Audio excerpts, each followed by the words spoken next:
All right, well, today we're very lucky to have as our guest Joseph Tanney.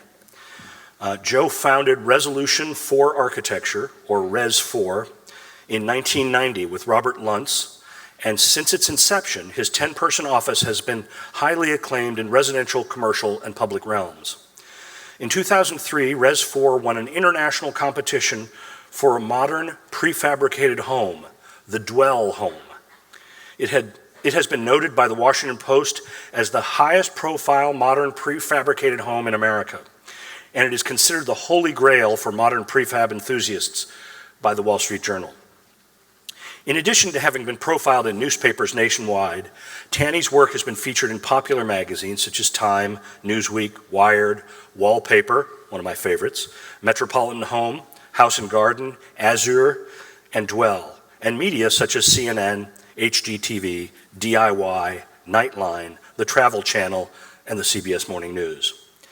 Having designed over 120 prefab homes from Maine to Hawaii using modular, panelized, and hybrid methods of delivery, Resolution 4 Architecture is considered one of the most prolific prefab architecture firms practicing today. Please join me in welcoming Joseph Tanney. George. Thank you. Thanks, George. I appreciate that kind introduction. It's an honor to be invited to speak today, and it's always a privilege to be able to share one's work. Today, I'd like to show you a couple of our projects. In terms of trying to define the problem, if you will, I read a number of years ago that the spaces in which we live, we call it domestic architecture, domestic spaces, 96% of the spaces in which we live have not been touched by the hand of an architect. As an architect, I have a problem with that. And part of what I want to show you today is trying to reintroduce the architect into the domestic space. So this process, or the body of work, or the couple of projects I'm going to try to show you, is something we call the modern modular. And it's a concept, it's an idea, it's a theory, really. I'm going to try to take you through that. So prior to showing you a couple of projects, I'd like to show you the process we've developed in being able to pursue that. And prior to showing you the process, I want to be able to show you a few of the ideas. The ideas generated with some research. So we looked into methods of prefabrication. So on one side, we looked into the academic side and found that many major architects over the last 60 to 90 years pursued what we call the holy grail of modernism, and that is to design a relatively affordable modern domestic space that could be reproduced many times over. But our assessment of what they pursued had limited degrees, or we should say varying degrees of success, because we felt that they've always tried to design this year's model or the home to be repeated again and again. And they always had to find a manufacturer to actually build it, or worse yet, even invent a system of fabrication. So we wouldn't fall into those same steps of limited success, if you will. We started on a different path. We started looking into the practical means of prefabrication. In other words, what businesses are out there today building domestic spaces off-site? So when we started looking into this world of prefab, there's basically three tiers. On the low end of the spectrum is manufactured housing. Many of you, I'm sure, have seen these. They're sort of a glorified trailer, if you will. Low cost, but low opportunities for architects to participate in terms of improving the quality of design. On the high end of the spectrum is sort of a panelized or kit of parts, and what we found is that there's lots of opportunities for design in terms of adjusting things, but it's also a high cost, and it often begins to approach conventionally stick building a home. Right in the middle of the spectrum is something, an industry we found is called the modular industry. And what's interesting about the modular industry is that they're a series of boxes made off-site in a factory and put on the back of a truck and shipped to the site to be put together, like big Legos, if you will. And the size of these boxes are determined by the Department of Transportation, basically 16 feet wide, 11 feet high, and approximately 60 feet long. So we saw this as sort of the limits, if you will, as a diagram of the modular industry. So as opposed to trying to design this year's model and find someone to build it, instead we started off with these limits to see if we could think inside the box, literally. So we started to do a series of diagrams of designing domestic spaces within these limits, thinking inside the box, designing inside the box, and we started coming up with different ideas about use of space, and we started to call them modules of use. We have modules of communal use, kitchen, dining, and living, and modules of private use, bedrooms and bathrooms, basically. So we did a series of diagrams, and this was based on our doing a lot of apartments and urban renovations in New York City, where a lot of the spaces were long linear loft spaces. So this was a natural extension of our practice to think inside these limits. So if we could actually design the entire program of a domestic unit inside these limits, we could design one box, put it on the back of the truck, and ship it to the site. If a client's program exceeded that of a single box, we simply add another box of program, and we get a double wide. Relative to the site and the solar orientation, the approach and the view, we could get a diagram, or what we're calling a typology, as a T. So we basically developed these 7 different typologies. Again, based on the site and the orientation, the approach and the view, we'd get an L. Program grows, we get a C, or a courtyard scheme. Again, based on the conditions, the specificity of the site, we might get a Z. If the site's smaller, same program, we might get something more compact, as something we call a triple wide. So of those basic typologies, those 7 basic types, those are can generate a whole series of ideas that become modified specifically yet again. So for example, that the triple wide actually becomes sort of a 3-bar slip. And the idea then is we can take these elements and recompose them in an unlimited number of ways, all based on this single bar.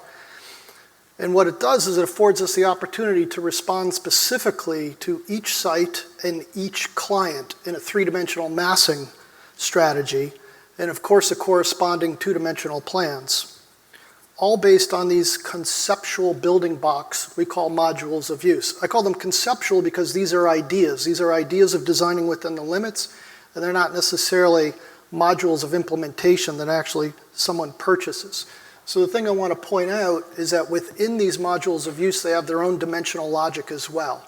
And they're driven by the dimensions and the use and the space required for something we call these essential elements of domesticity, which simply means furniture and cabinets and sinks and bathtubs, because they all have sort of standard dimensions that come with them. And so as an architects, we're often master composers as we take these standard elements that are required to make a space domestic and we begin to organize them. So we did a series of studies. For example, standard prototypical domestic communal space, if you will, and started to play it off of different standards for 6-foot sliding doors and 8-foot sliding doors. And we began to break those out as well and came up with standard diagrams for kitchens in terms of understanding these emerging patterns, in terms of understanding how much width you really need for a counter, how much do you need for circulation, how much do you need for the appliances. Same thing with dining rooms, same things with the living rooms. Bathrooms, in terms of how one organizes the different spaces. So it actually becomes a system of thinking about how one organizes these elements in the most efficient manner. In bedrooms as well. So looking from the outside in as opposed to, well, what we typically do is design from the inside out, allows for these different masses. And on the left-hand side, you see our 7 typologies. I just talked about it on the far, along the top, there's different sizes. So 1,000 square feet and less, 1,500, 2,000, 2,500. So conceptually, these different sizes, when you layer them in a matrix with the different typologies, we get a series of different potential organizations of 3-dimensional massing, both in a 1-story house and a 2-story house. So this is an exploration we were doing in the summer of 2002. It was right after 9/11. All of our work went on hold. And so we started thinking a little bit more utilitarian. We had no work. So we started doing these series of investigations and thinking about the nature of a domestic space, something that we could potentially get built off-site. So after those basic massings of what we call our typologies, we took them a next step further in terms of our studies and in terms of our thinking. We started to then think about the roof slopes, and we started then thinking about the fenestrations. And then in late 2002, 2003, we posted these studies, these ideas, this thinking, this theory, these diagrams on our website. And they were never intended to be models to be purchased, but more examples of what we could do with our concept, with our ideas, with our theory. We then took those basic developed types, if you will, and started thinking a little bit closer, because the problem is that we posted them on our website, and the next day I got 3 emails saying, how do I get one? The next day I got 5 emails saying, how much do they cost? And it just has accelerated since. This has been over 10 years now for us. So at that time, we started trying to focus a little bit more, and then started taking that standard bar, we lifted it up to sort of call it, we call this one a holiday house. Again, they're concepts, they're ideas. We started thinking more about specifics of the windows, specific of the materials. This is a 2-bedroom, 1-bath holiday house that lifts up so you can park underneath it and also sort of gets away from the floodplain. Another case study we developed, we call it the Suburban, a prototypical starter home, 3-bedroom, 2-bath that in theory could fit on any prototypical suburban lot as sort of a first starter home. Another one we call the Summer Retreat, 4 bedrooms and 2 baths, literally designed as a rental out in the Hamptons, and designed such of a size that therefore the mortgage that one would have on it on a yearly basis could be paid for out of 3 months summer rental in the Hamptons. So what we started doing was thinking about ways, not merely about form or merely about this idea of domestic space, but then how could it actually transcend and become something useful, if you will. And then I think it was in the either early 2003 or late 2003, as George mentioned, we got a call from Dwell magazine that said they were inviting 16 architects from around the world to participate in a competition to design a modern prefabricated home that could be reproduced. Well, at that time of our going through these studies, we didn't believe in designing one house and reproducing it again and again.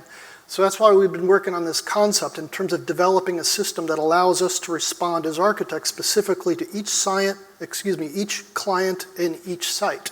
So we're not trying to make a one-off and spit it out like fast food architecture again and again and again, which you see in many of our suburbs in America, these graveyards of complacency with nobody giving much thought to it other than each house looking similar to the one across the block because it sells, or that's what we think a house should look like, or that's what our realtors tell us that's what a house should look like. So we submitted an entire phone book of our concepts, our diagrams, our ideas, our typologies, and designed a house specifically for the client who lived on the site and their budget. It's the only competition that I'm aware of that had for a single family home that was for a real client, had a real site, had a real budget, and actually got built. There's many, many competitions for a single family home that allow architects to explore various ideas, but part of our concept, part of our idea was literally being able to build tomorrow what we conceive today. It doesn't happen that quickly, but that's the idea. So from this particular house and building that house, we got quite a bit of press. We were very, very fortunate. And then the inquiries sort of doubled and tripled and quadrupled, so much so we couldn't even answer the phone. So many people were interested in this idea. A modern domestic space that was relatively affordable that in theory could be had by all. I say in theory because affordability is a very relative term that we might talk about a little bit later. But I want to talk a little bit about the process because design is embedded with process. Many of us think of as a product either sell or a product that's been engineered, but the reality is design is a process. It's an act. So a little bit about our process to produce these homes. There's basically 4 phases of 4 months for us to be able to produce a home after we become engaged by the client. The first phase is when we spend a lot of time with the client and we design the home. The second phase is when we spend a lot of time with the factory doing the coordination and engineering to get all the state approvals and to get everything just right. The third phase, simultaneously, the site is prepared by the contractor, digging a hole, putting in the foundation and the utilities, while the factory actually fabricates the boxes. The fourth phase is after the boxes have been delivered to the site and it's actually then wrapped up, what we call, meaning the siding is put on, the HVAC is finished off. There's a number of things to be finished off on site. The design process is very similar as to what we do when we design anything site-built or conventionally built. Again, it's not a product that's off the shelf. It's a very specific home that's designed using a series of standard components and ideas. We still go through sketching, we go through massing, we go through modeling physically, digitally, renderings. We do a full set of working drawings for each and every house. We have a series of standards where we specify every plumbing fixture, every toilet, appliance, all the way down to the towel bars and the toilet paper holders. Then the factory does a set of shop drawings. For those of you that don't know what that is, after we do a full set of documents, the factory does a set of documents so that we know, that they know, that we know, that they know we know what it is we're trying to do. So it's a check and balance system, so everybody's on the same page in terms of what's going to get built. Here's a diagram of the factory in terms of building these houses. All the materials come in this diagram from the top, and it's an assembly line where these boxes, those big rectangles, are basically 16 by 60. The 60 foot's limited by the factory itself in terms of the span of the columns. The 16 is limited by the Department of Transportation. There's 18 stations in this particular factory. All the guys stay in one place doing their thing, and the boxes move 2 times a day, which means basically after 2 weeks, a box starts and it comes off the line. Cabinets, counters, plumbing fixtures, tiles, windows, the whole 9 yards. The factory can do this quickly and more cheaply because they buy their things in bulk. They buy sheetrock in bulk and plywood in bulk and all types of lumber and things in bulk. And they have a series of stations, as I mentioned, set up. So these boxes move, and it's a very choreographed effort. For any of you that have ever seen sort of a car getting made, with these robots and these incredible machines, this isn't like that. There's just a bunch of blokes under a shed hammering and nailing. But relative to watching a house get site built, it's phenomenal what could be done in 2 weeks versus 6 months on site. So here's an example of the floor structure being built on the left while the walls are simultaneously being built on the left. They're picked up with a crane and set on this deck, if you will, sort of like a big house of cards being put together. Sometimes our houses have steel in them for the long span. We get moment frames. We've been trying to design the steel out of them because it's not what a typical residential modular factory likes to do. In fact, they don't know how. So we've been integrating this Simpson shear wall product. In other words, we're always trying to up the ante on what it is that we're trying to do and develop. You can see here these boxes online and the ceiling roof module being put on top while these guys are working on the inside of the boxes.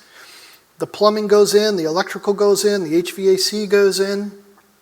We've developed a special insulation system called a flash and bat, something we can only do in the factory because they're built from the inside out. We can spray from the outside in.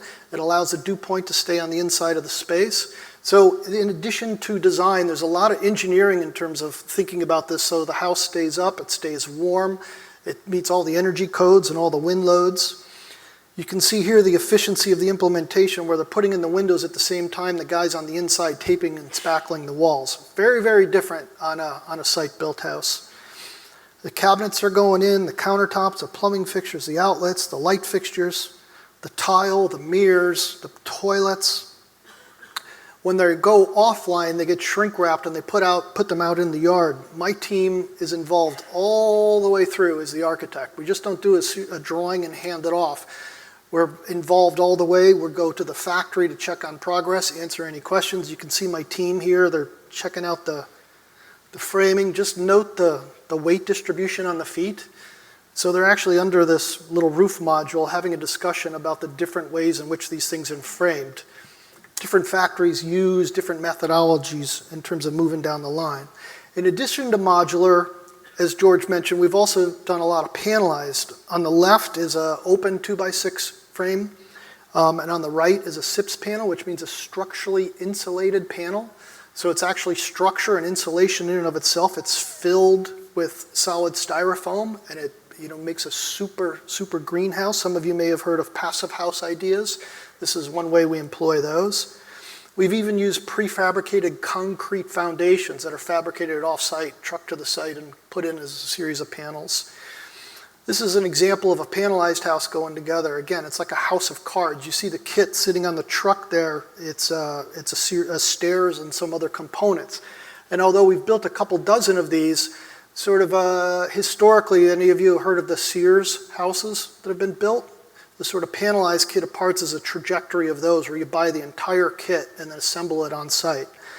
But most of our work and most of our research has been, back up in 3 days. Most of our work has been in modular, like big Legos that have been built. Majority of the houses have been built off-site in a factory, put on the back of a truck, shipped to the site.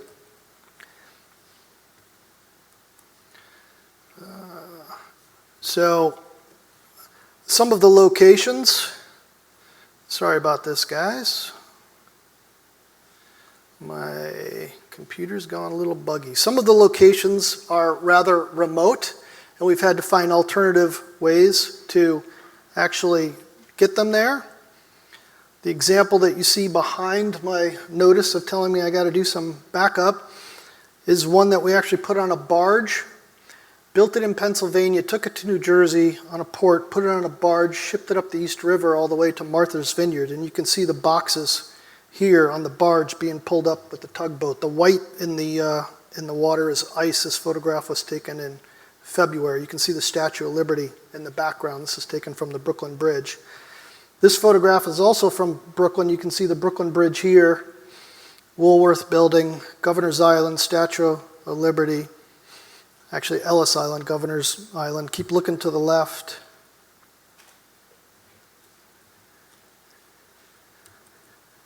Some of the sites we've worked on, there's gravel roads. They're very, very rural in terms of getting the boxes to the site. Some are even more rural in that they're dirt roads. This is a house we did in the mountains of West Virginia where the truck couldn't make it up the hill, so it was pulled up the hill by these bulldozers. So far, all of the boxes have made it safely to the site, where then a qualified set crew and a big crane puts these things into place. They're set on typically on a concrete foundation of a basement or a crawl space. 16 by 11 by 60. I just like it. I'm going to watch it one more time. These things weigh that's about 1,000 square feet, and they weigh about 40 or 50 pounds per square foot.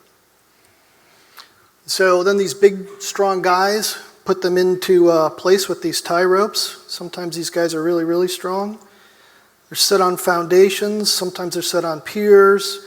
Once they're on site, then the siting starts going on. Our team goes to the site as well to answer any questions. We've developed a series of details. Often they're clad in cedar or with cement board or sometimes corrugated metal.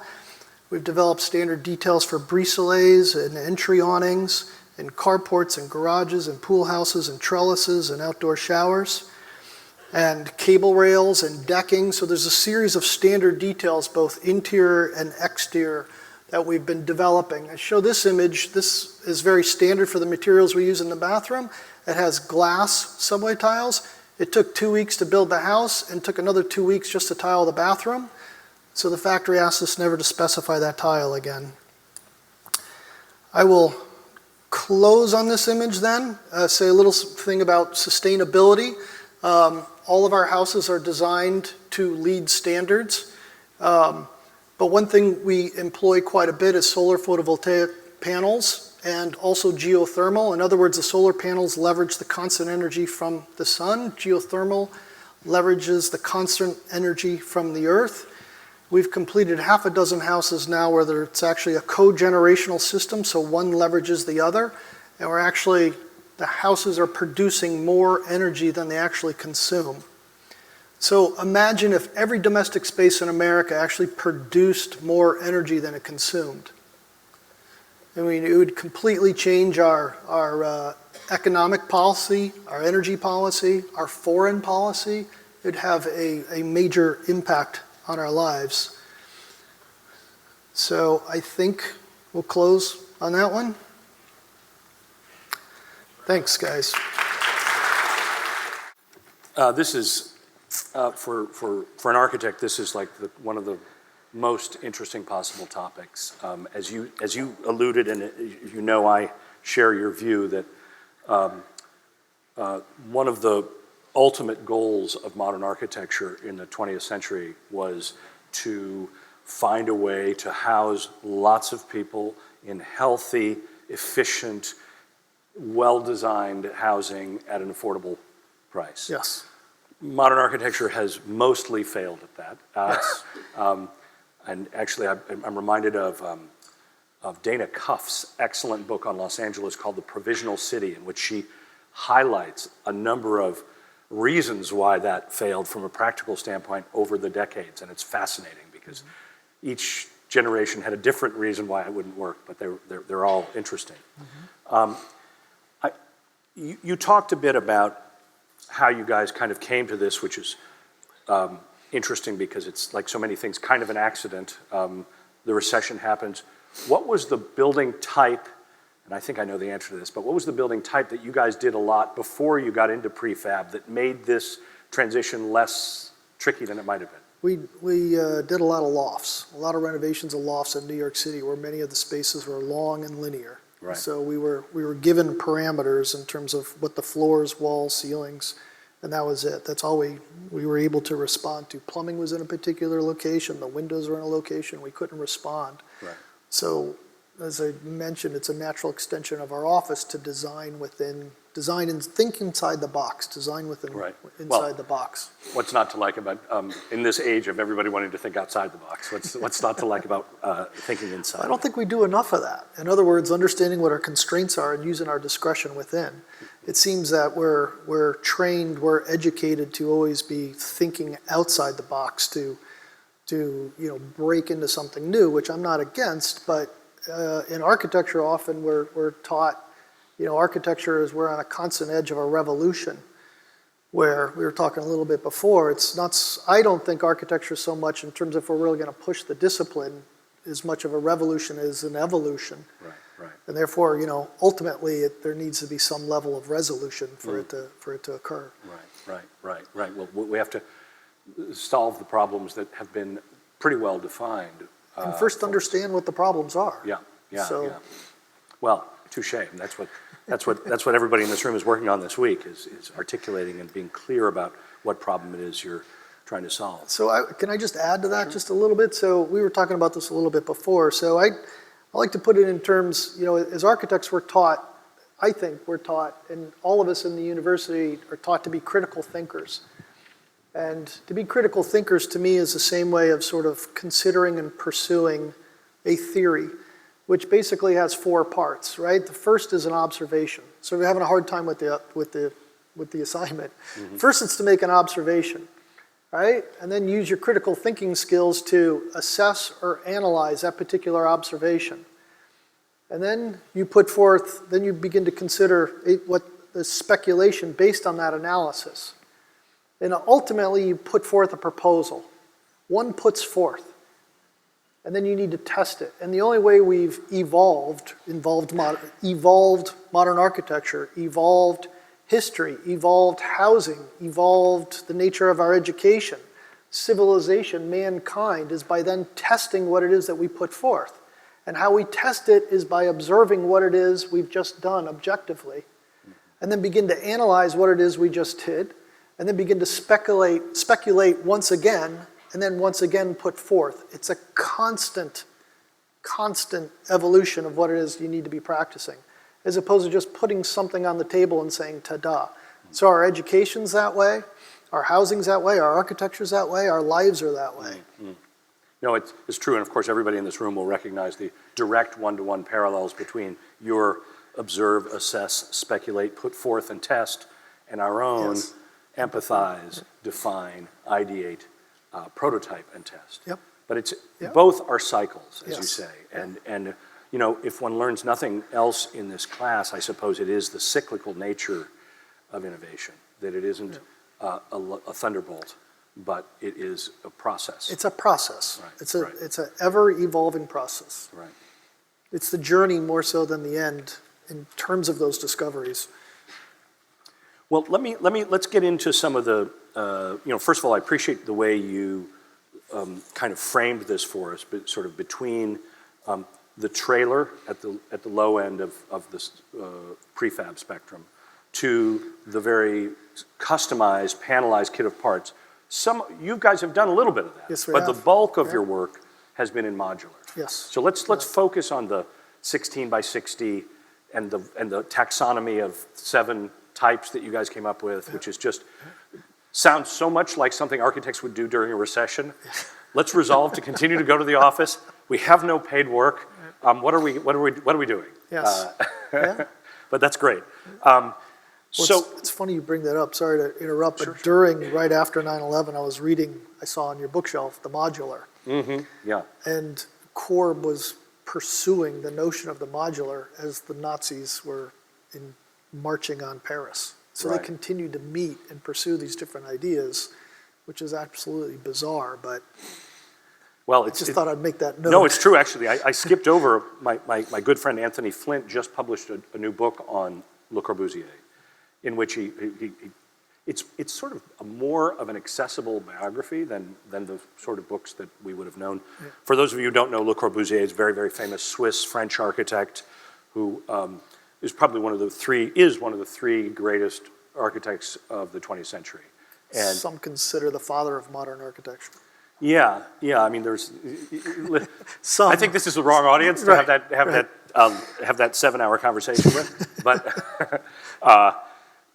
certainly a very, very significant guy. And what is noticeable is that his career, like so many modern architects actually, went from, it started very interested in this scalable, in trying to find solutions to big social problems, affordable housing at a mass scale after World War I, and ended up in a hyper-customized monumental place. Interesting.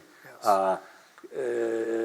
Interesting for them, not maybe as interesting for us culturally, the way the early aspirations of modern architecture that you guys are now working on. So let's talk about modular buildings. And I think we've made it clear to the audience that yours are among the most talked about in the United States for sure.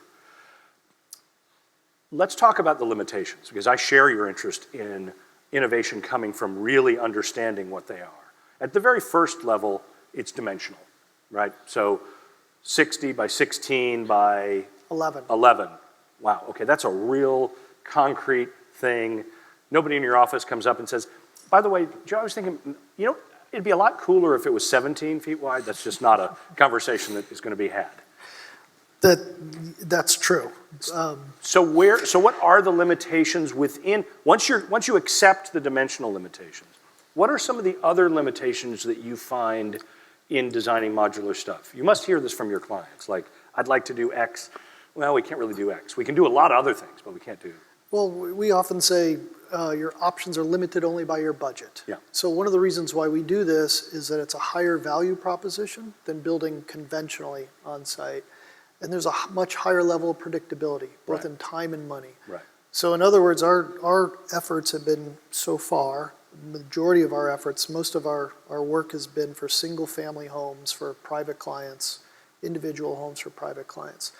And when most of you in here know that your home is often your biggest investment. Mm-hmm. So it's critical in terms of understanding how long that's going to take and what it's going to cost. Right. Unless you're in another stratosphere. Right. So that's the biggest limit in terms of the budget. And so to keep on budget, if you will, we talk about staying on system. Mm-hmm. The dimensional aspect's one of them, right? And then we try to leverage the factory for what they do well, and it takes time to learn what they do well, because a lot of people think you just design it and they can make it. It's sort of like, bad analogy for this class, I guess, but you can't ask an electrician to do a plumber's work. Right. So you really understand who does what well in Right. terms of what it is you're trying to achieve. So the limitations are dimensional, but they're also limited in terms of the skills of the factories. Right. Because the reality is that these factories are really assemblers. They're not craftsmen. Right. So they're paid less, right? If they get a skill such as tile, being able to put in tile, they move on. Mm-hmm. So we have designed to the limits of what these guys do well, we think, Right. and just compose it and give them exacting drawings in terms of where things go and how they coordinate and where the ducts pass through. So really, so first of all, the problem to be solved here is, and don't take this the wrong way, I hope I'm not saying anything that's going to make you angry with me, but initially it is, let's say, pretty high-end housing that's more affordable than it would have been. Yes. So like a house Yes. that would have cost me $2 million to have custom made, I can maybe have for $1 million, let's just say, $1 million using your system. And your system will solve most of the problems I could reasonably have I can't have necessarily, well, stop me if I was going to say, I probably can't have giant multi-story spaces, but I bet when you compose your multi-part pieces, you can get pretty big spaces. We could. It's not necessarily the most feasible way to use a modular system, but yes, you're limited only by your budget. Do people, as they do in the regular analog architecture world, do they often request things that aren't really well suited to Yes. modular construction, and Yes. you have to help them understand another desirable outcome? Yes, or tell them the relative cost of pursuing that, yes. Right. So you're absolutely right. What generally, what we do is, high-end homes, Right. absolutely. But those that typically hire an architect are up here, Right, right? There's a right. small percentage of them. So, what we're trying to do is it Deepen even that a bit. possible? It's an idea. Yeah. It's a concept. It's an idea, and that home is where we nurture our souls, if you will, right? We regroup. And to think that so few architects actually participate in the design. In other words, we talk about a class called Understanding Design, and the homes. I'm curious, of everybody in the audience, how many of you grew up in a home designed by an architect? Well, that's actually a A surprisingly higher large percentage number. than that. Yeah. But still, like, what, 15% at most? Yeah. Yeah, So it's typically a rare thing. And Right. so one of the things we were trying to do is participate in that space. So it isn't necessarily, our efforts have been toward building the cheapest housing for everybody. There's other entities out there that are pursuing that goal. Right. Our goal is to what's the highest quality design can we possibly achieve for the lowest cost possible? In other words, there's things that just aren't worth spending money on, right? How many times have you all gone into a shop or a store and said, I want to buy something, and there's something for $20, and you see the thing right next to it's for $30, and you begin to realize when you compare and contrast, spending that $20 would be a waste of money, right? You're throwing it away. right. It's, I mean, the it's $30 the quality. object is clearly much better, and it's worth paying for. Yes. So what we're trying to do is constantly find that sweet spot. So for example, I showed the steel. We're trying to design the moment frames out of it to use either the product shear walls or even design it with plywood. So we're constantly trying to improve the quality of the design Right. through our lens. Right. And keep those costs contained as much as possible. That's why we use a factory, Sure. like a big subcontractor. Right.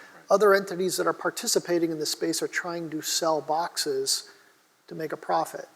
We're using a modular factory as a fulfillment partner to build what we think is the highest value So proposition. explain, go into a little bit more detail about what some of the other entities in this space are doing. When you say sell boxes, does that mean they're selling boxes that then it's on you to find out how to put on a site and divide up, and then do you have to design and build the whole inside of them? What do you So it depends on who you talk to, but typically in the modular world, right? In the modular world, the modular industry, their clients are builders. And someone wants to build a house, most people go to a builder as opposed to an architect. Right. So the builder then goes to the factory and gets the house. That's the typical industry. So we've been using And then customizes it a bit on site, or no? a little bit. Right. The higher end ones, yes, but Right. the main middle of the road, not so much. So the higher end one, it's only been growing and growing and growing in Right. terms of the quality and the expectations of that. So there's other people that are sort of jumped into the space in the last 10 years. And we're architects. We get hired as architects, we participate as architects, and shepherd the process all the way through. Do you have a builder in addition to the? Oh, yes. You have a builder and the factory? Yes. Okay. And we find a local GC Right. to dig a hole, put in the foundation. So that's an entire process in and of itself. Now, this is super interesting because there is it's remains for me a mystery, and it's because I don't know as much about this as you do. Why, let's say in a city like Boston or in Chicago or any other city with historic urbanism, 19th century urbanism, that is 19th century street grid dimensions, it's very much a dimensional story. Yes. The difference between the cities and the suburbs is very much a dimensional story. So it has always astonished me that nobody has, to my knowledge, really tried the completely like a triple decker in this city. Mm-hmm. How many of you know what a triple decker is? Oh, come on. Please, people, you're living in Boston. If you go home for Thanksgiving and you don't know what a triple decker is, your grandmother is going to be angry with you. A triple decker is a wood frame, 3 flat, 3 2-bedroom apartments. Some of you probably live in them in Mission Hill, right? It's a clapboard and shingle wood frame structure. It's 25 feet wide. Stop me if I make a mistake, 45 feet high, maybe, something like that. And it's the standard development for 100 years in Boston, or 75 years anyway. So it populates much of the city of Boston, Cambridge, Somerville, all over. Whole streets are nothing but triple deckers, 3-story buildings that have 3 2-bedroom apartments. Kitchen, 1 bath, very, Yep. could have been done, today could easily have been done in a factory, it seems to me. They're a dimension that, could work that way. I'm so surprised that nobody has taken on and maybe it's just economics, but having a local person do the foundation and the systems, and then have prefab things come in and rebuild whole urban neighborhoods out of this new thing. Maybe some of the answers I've heard are it's actually all of the risk and all the problems are at the connection between the foundation. No, that's not it. Okay. No.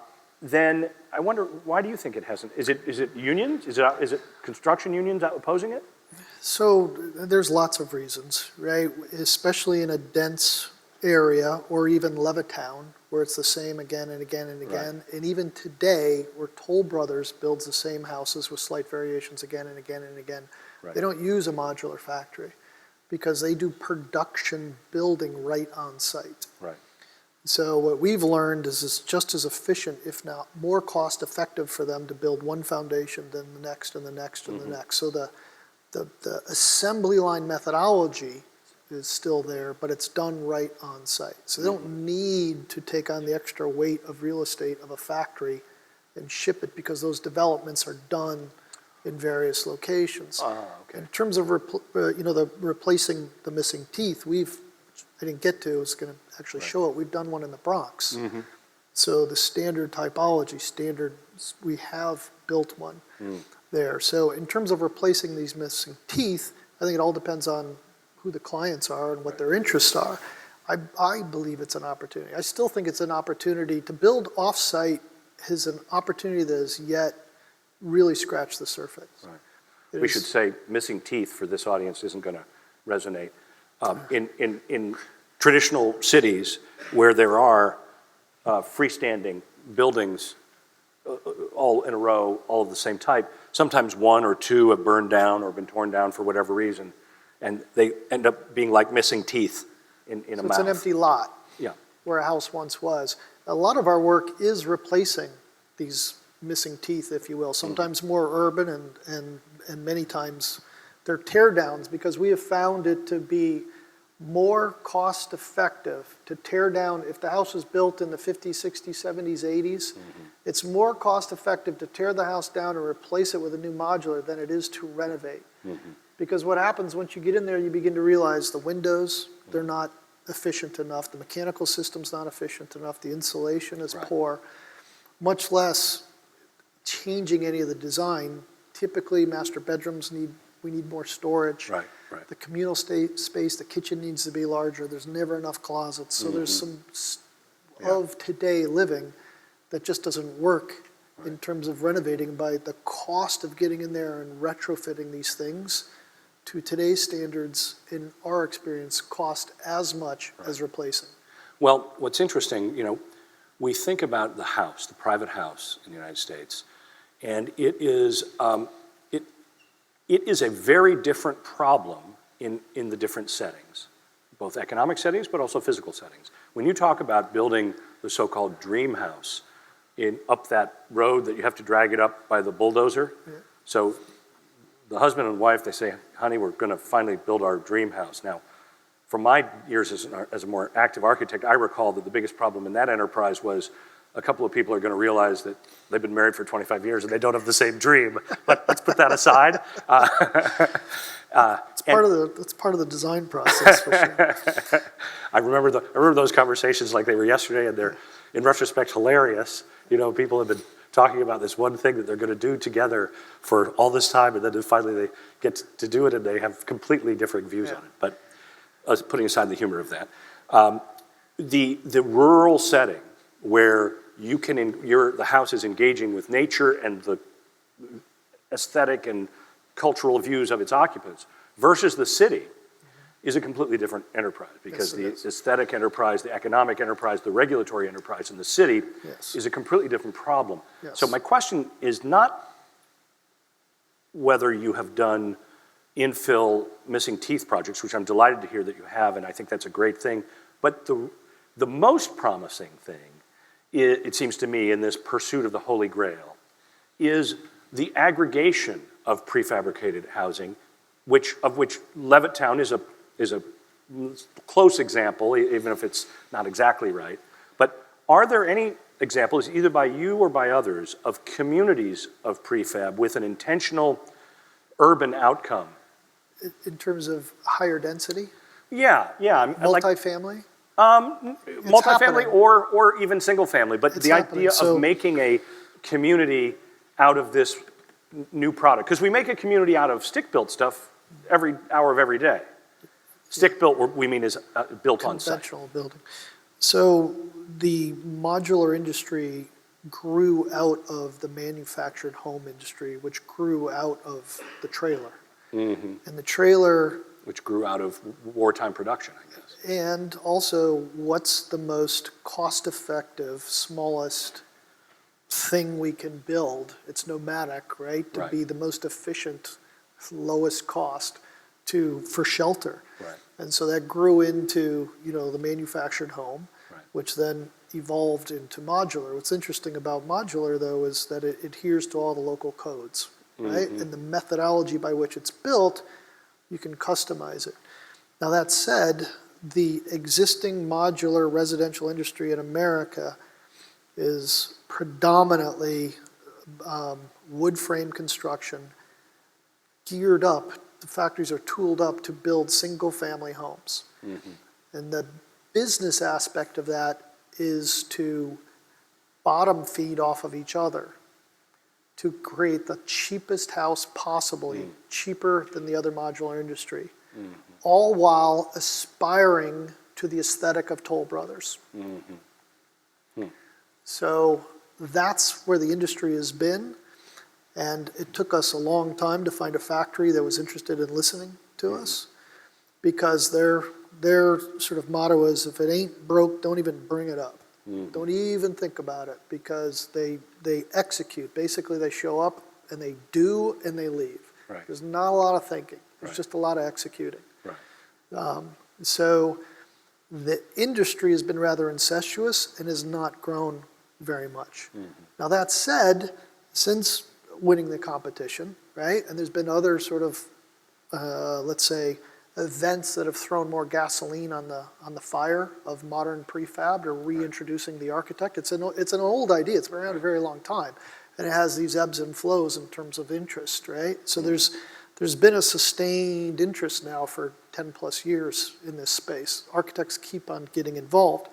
That said, architects are continuing to try to find ways to elevate, if you will, the industry, that have been trying to use it for multifamily. The modular industry themselves think, now that's the killer app for what they do. And as architects or anybody, you think, oh yeah, that makes a lot of sense. Build a dumb boxes, assemble them, you get multifamily housing. So there are a number of factories that have been doing this for years, building bad Motel 6s or what they might be, right? Since then, there have been a couple of multifamily projects done. There was a pretty nice one done in Philadelphia. There's been a number of others that have been explored and been trying to do. There's a very controversial one in New York right now. There's an incredibly controversial one in New York right now. For those of you that don't know, there's a modular project happening in Brooklyn right now, 32 stories. It was supposed to be the tallest modular housing project in the world. And so shop architects, which are very, world-renowned quality, Arup, world-renowned engineers, Ratner, world-renowned developer, Skanska, world-renowned construction manager, got together to build this, and they built 10 stories, and their alignments weren't working out. So what they did, from my understanding, is that they developed their own system. They developed their own manufacturing idea of stacking this because it was going to be a tower. So this is exactly what our research has shown us, that there's been varying degrees of success when architects get into it and then try to invent something in the modular world. And so that's why our research started with who's out there doing it every day right now. What is the dumbest limits of the industry, and can we use our discretion within those? Can we take a methodology of building and take it to the next level in terms of design and quality of space and quality of domestic space? So that's what our investigations have been. As opposed to starting with, this is what I aspire to, how can you retrofit your industry to give me what I want? Yes. Now, all of this is in the context of what's conventional. In other words, you talk about the triple decker, right? So there's a conventional way that's been built for 100 years, right? And so what you begin to learn as an architect, in any process, if you will, what's conventional is more predictable in terms of time and money. What's conventional, you begin to understand what the end game is, whether it's a formula for a movie in Hollywood, for God's sake, right? It's all the same, right? But they stay within this formula of the conventional because there's a predictability to it. So when you're talking, time and money, people often stay on track with that. So when these guys went to do the high rise, no one had built anything that high before, so they started developing their own system. The funny thing is, just down the street in the Brooklyn Navy Yard is Capsis, who's been there for 10 plus years, building low, 10-story, 12-story buildings, using a system that's really tested and people know it works. Yes. So as architects, we can't help ourselves to constantly be reinventing things. So, well, this is an issue, perhaps. It's an issue. They're not going to finish building the building. I predict they're going to tear it down. But this is about perhaps another way of defining the problem. It's on videotape. Can we erase that? No, nothing can be erased. Everything goes on. We had Jerry Hajar, the chairman of our civil and environmental engineering group here earlier, and I asked him a question. He's a really innovative structural engineer who works at the large scale, and he's doing some work on making sure that our ports are resilient. Wow. And I said, so, Jerry, what are the most vulnerable ports in the United States right now? and he insisted on not answering that question. But apparently there are some people who would like to know what are the most vulnerable ports, other than myself. Yes. Well, I'm glad we're getting into this business about scaling up, because scaling up is in many ways the real fulfillment of the dream of prefab housing. That's one avenue. Or urbanizing, or taking it out of the realm of one-off. I mean, you guys have definitely moved the ball down the field for sure. For the one-offs. But there's still a lot of field left, it seems to me. Yes. And so the shop, Skanska, Ratner, Arup partnership swung and missed. But maybe these guys who just do the 10-story version, what are the cost? I mean, if the problem to be solved is how do we do tasteful, good neighbor housing that is affordable for people who work and who are not zillionaires, then is the Capsis, this is a company I don't know, is their model working like down there? Is it really making housing that's that much cheaper, or is it just more profitable to develop, or is it a wash? Well, affordable is a very relative term. Of course. So we use it in terms of comparing if we were to use this delivery method versus this one. That's a fair thing to say. Sure. So that's why I use it's a higher value proposition in terms of what we've been doing. But I also say that it's a higher the conventional, in my experience, is always a higher value proposition than something new. And that's why I think the buildings are built the way they are, the triple decker and also the high rises in New York City, because it's conventional, right? There's a level of predictability. So in terms of affordability, that's a whole nother discussion. That's a whole nother realm that I also think has much more to do than, just design. Sure, So but it has let's just, if we just talk about, I think I can tease out a big part of the variables there. If we just talk about cost of construction, because there are a ton of other variables before you get to price for the consumer. Like, basically, maybe I'll just take all of the reduced costs as profit if I'm the developer. Right. That's right. That's a good idea. But is the CAPSIS 10-story multifamily prefab or modular, perhaps more accurately, method, does it cost less per square foot than the average method in, that would be done elsewhere in Brooklyn? Or do you, maybe that's, I don't mean to ask you something. In our experience, it's been comparable. I think, again, the sweet spot for them is about 25,000 square feet or more. So anything less than 25,000 square feet or more, that's what they're tooled up to do. It's not a feasible option. Right. And so the fulfillment partners, again, you always have to find the right fulfillment partner, no matter what it is you're trying to produce, execute, whether it's a fork or a balloon or a house. So it's really important to find those different teams, and one has to do lots of research to find out that sort of relationship such that this thing can be executed. So that's why the affordability, the costs are incredibly relative in terms of who you're working with and what you're trying to achieve. And even in the houses that we do, we see a swing of 50%.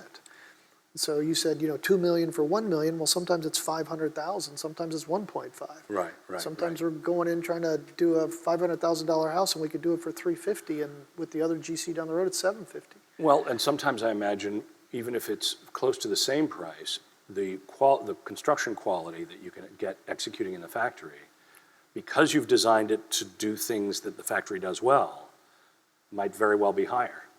For the cost, absolutely. We can get a higher level of quality by spending twice as much. And so that's why I keep talking about that sweet spot. What level does one design relative to what it costs to find the best bang for the buck? Not only for that particular user, but then also for the investment and the resale aspect of it. Last thing you ever want to do is build a tear down. Right? Or buy a throwaway. Right? Disposable, fast food architecture. It's not what we need more of. Right.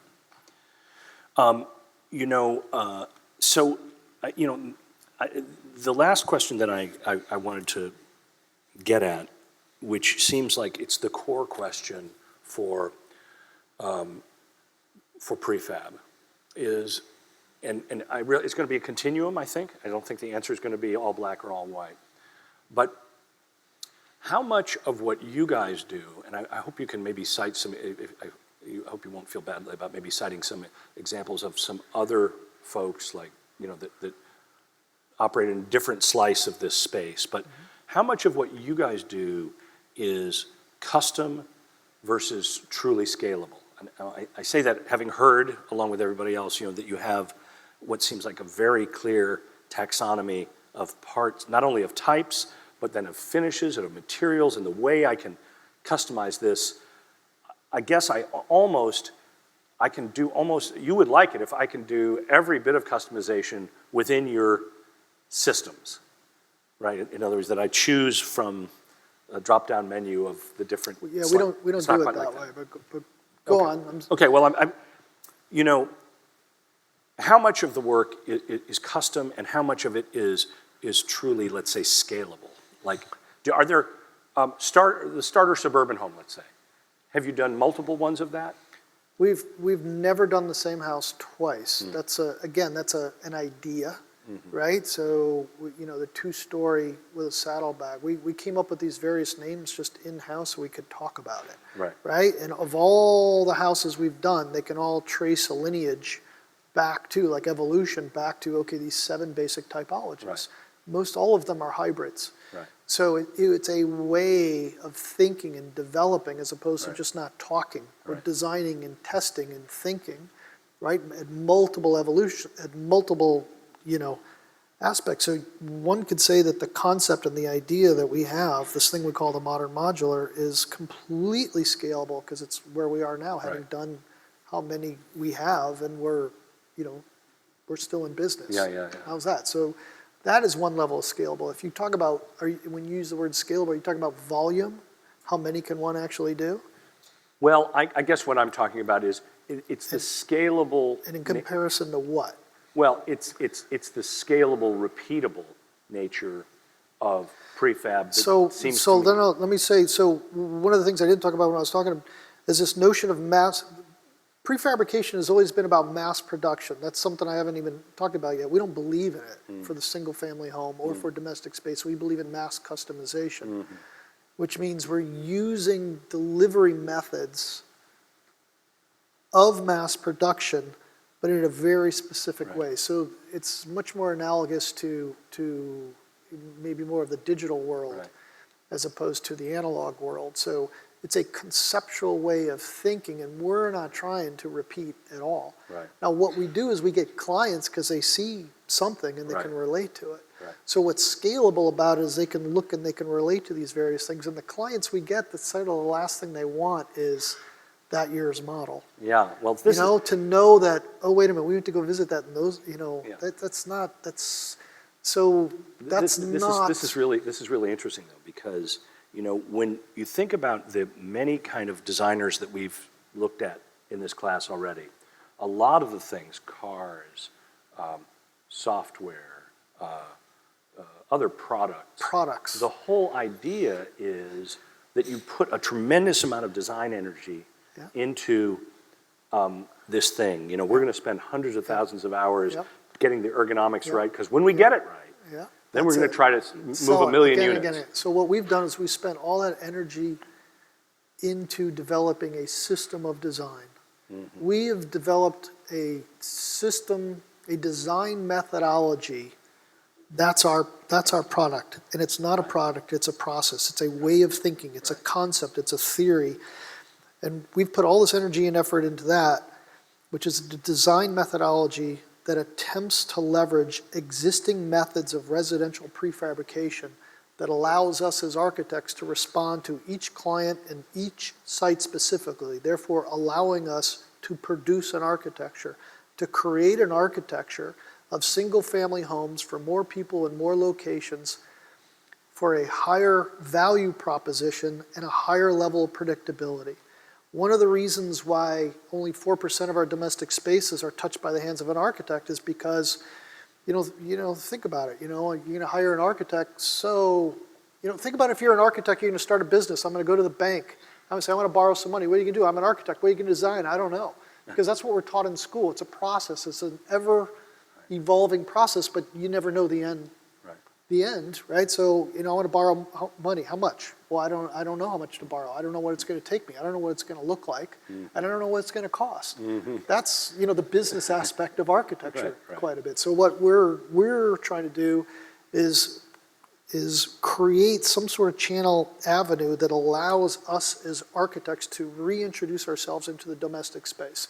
One little baby step at a time, as opposed to thinking we've cracked the code and it's going to be scalable. We're going to design this one house and we're going to sell it again and again. Now, to be honest with you, when we first started our research, that's something we thought, whoa, yeah, we got all this time. That's exactly what we're going to do.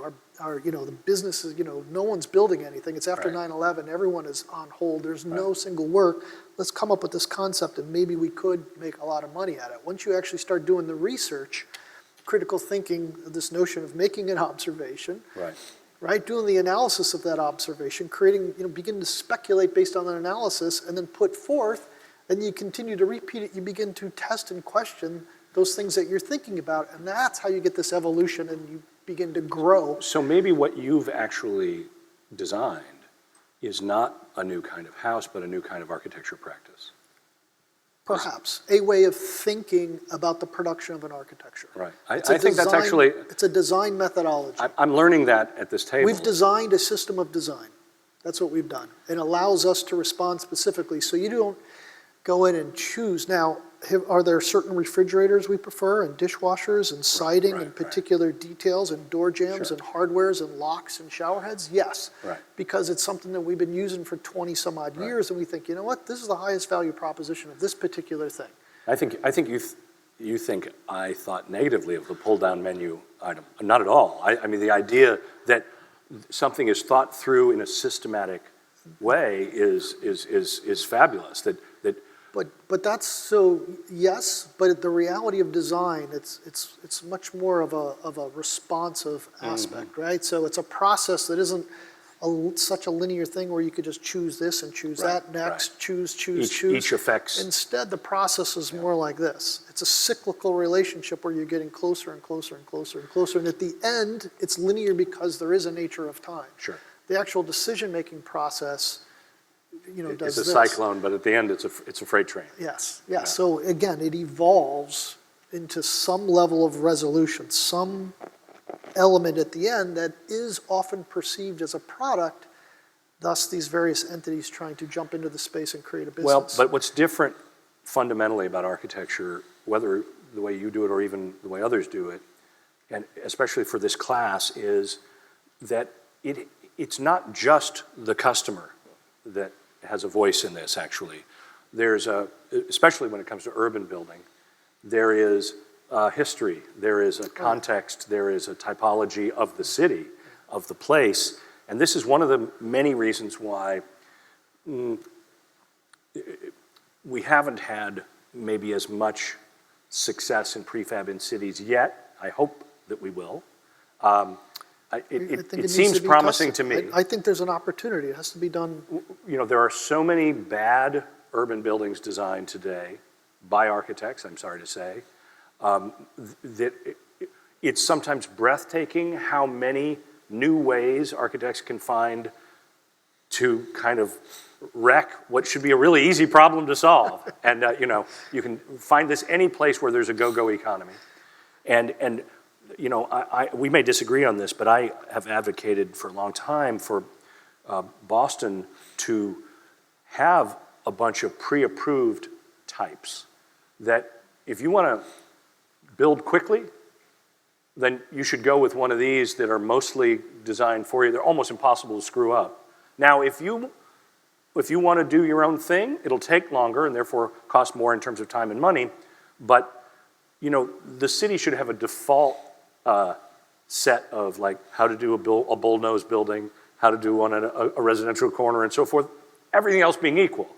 And not everybody agrees with me on this, but even in a city as varied as Boston, it seems like that could work. And indeed, how it did work, for a long time until we became obsessed with what one might call not meaningful difference, but meaningless difference. And we see plenty of that. Well, I think constraints, first and foremost, whether, as a designer, it's important to identify and understand the constraints, and then use your discretion within. And the way we understand the constraints is through research, and the way we begin to develop our discretion is through making lots of mistakes and practicing again and again and again. Right? That reiterative process. So and with that comes experience. Sure. So Well, you guys have shown. I mean, you have an incredible. You started off with an incredibly ambitious map of types, which probably at the time seemed, wow, this would be amazing if we ever got to do any of these. And now you've actually done well over 100 of them. Yeah, we stopped counting. Like McDonald's and we didn't mention that how much this kind of stuff owes to Frank Lloyd Wright's Usonian houses, because it's such an interesting provenance. But let me see if we have any questions from the audience. Kate, do we have a couple? We have them send them up on Twitter so that we can have efficient question asking. How reusable are the modular boxes? For instance, can elements from a previous house be safely installed on a newly designed house? Physically, yes. Feasibly, we don't recommend it. One of the reasons is these houses that we've been doing are permanent, site-specific houses.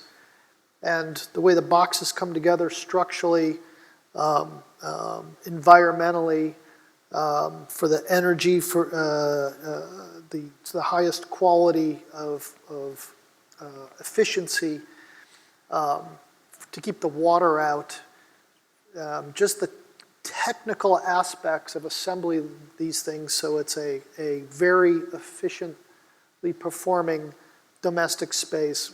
You can take them apart and move them, but it would be smarter economically to design a site-specific home, and if one wanted to move, sell it, make money, and build another one that's specific to its site. Because it would cost more to undo and redo than to start over. Sure. That makes tons of sense if you think. You only learn that from experience. Mm-hmm.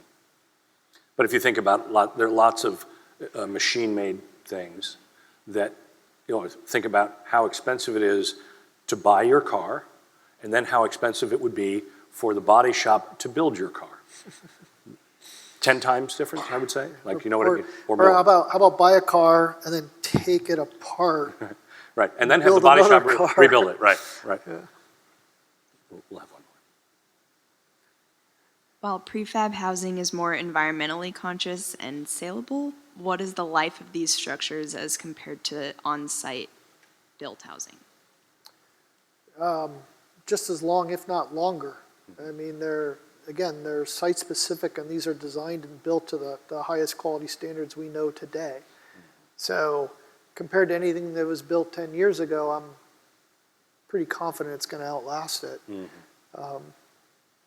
So they adhere to all the local codes as a site-built home would.